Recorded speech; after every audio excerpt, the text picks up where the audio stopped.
عزیز طلباء و طالبات،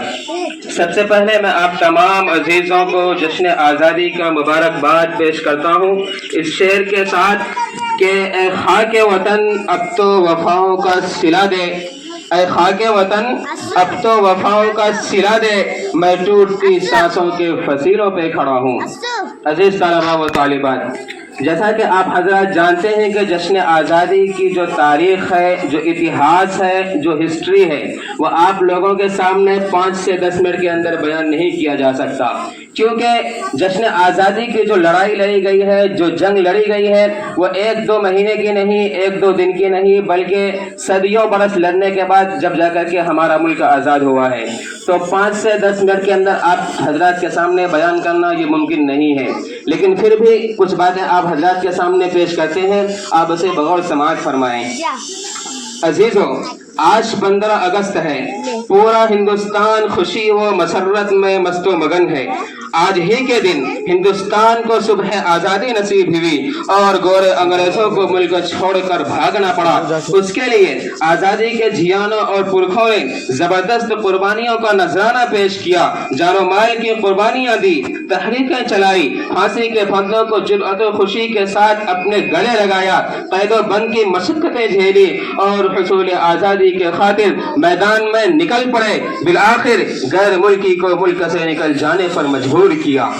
غیر ملکی حکمرانوں نے اپنے اقتدار قائم رکھنے کے لیے طرح طرح کی چالیں چلی، تدبیریں چلی، رشوتیں دی، لالچ دیے، کوٹ ڈالا اور حکومت کروں کا اصول بڑے پیمانے پر اختیار کیا، فرقہ وارانہ اختلافات پیدا کیے، حقائق کو توڑ مروڑ کر پیش کیا، آپس میں غلط فہمیاں پیدا کی، تاریخ کو مسخ کیا، ہندوستان کے باشندوں پر ظلم و ستم کے پہاڑ توڑے گئے، ناحق گولیاں چلائی، ریلوں سے اٹھا کر پھینکا گیا، مگر ان کے ظلم و ستم کو روکنے، عورتوں کو غلامی کو گردن سے نکالنے کے لیے بہادر مجاہدین آزادی نے ان کا ڈر کا مقابلہ کیا اور ملک کو آزاد کر کے ہی ان کا سانس لیا۔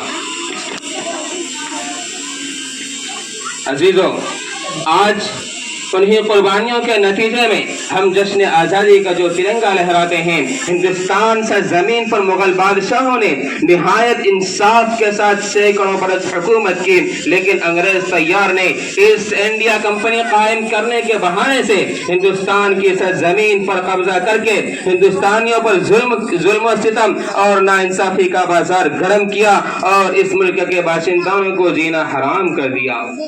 ایسے وقت میں انگریزوں کے خلاف فتویٰ دینے والے شاہ عبدالعزیز محدث دہلوی رحمۃ اللہ علیہ تھے۔ ان کے فتوے کے اثر نے ہندوستان کے چپے چپے میں انگریزوں کے خلاف آتش بغاوت بھڑکا دی، جس کے نتیجے میں تحریک ریشمی رومال وجود میں آئی، تحریک بالا کوٹ نے جنم لیا اور ہندوستان چھوڑو تحریک چلی، شاملی کا جہاد ہوا، جہاد آزادی میں سینکڑوں علماء کرام کو پھانسی دی گئی، ہزاروں مجاہدین آزادی نے پھانسی چومے، بچوں کو یتیم کیا، عورتوں کو بیوہ کیا، جیل کی کالی کوٹری کو آباد کیا، گولیوں کا سامنا کیا، غرض تب جا کر کے ہمارا ملک آزاد ہوا۔ ان مجاہدین آزاد نے ملک کے ہر قوم و ملت کے افراد شامل ہوئے، جن میں ہندو بھی تھے، مسلمان بھی، سکھ بھی تھے، عیسائی بھی۔ مقصد آزادی نے دین و مذہب کی دوریاں مٹا کر ایک صف میں کھڑا کر دیا۔ اشفاق اللہ خان ہو یا بھگت سنگھ، مولانا ابوالکلام آزاد ہو یا پنڈت جواہر لال نہرو،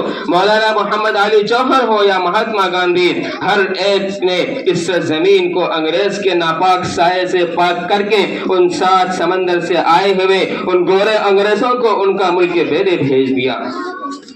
آج ہمیں اپنے ملک کو بچانے کے لیے اور اس ملک کی حفاظت کے لیے اتحاد و اتفاق، پیار و محبت اور بھائی چارے کی ضرورت ہے۔ یہی اس ملک کی سب سے بڑی طاقت ہے۔ میں اپنی تقریر کو یہیں پر ختم کرتا ہوں، وقت کی اجازت نہ ہونے کی وجہ سے، لہذا میں اپنے تقریر کو ختم کرتا ہوں اس شعر کے ساتھ: یہ نفرت بری ہے نہ پالو اسے، یہ نفرت بری ہے نہ پالو اسے، دلوں میں خلش ہے نکالو اسے، نہ تیرا نہ میرا نہ اس کا نہ اس کا، نہ تیرا نہ میرا نہ اس کا نہ اس کا، یہ وطن سب کا ہے بچا لو اسے۔ وآخر دعوانا الحمد للہ رب العالمین۔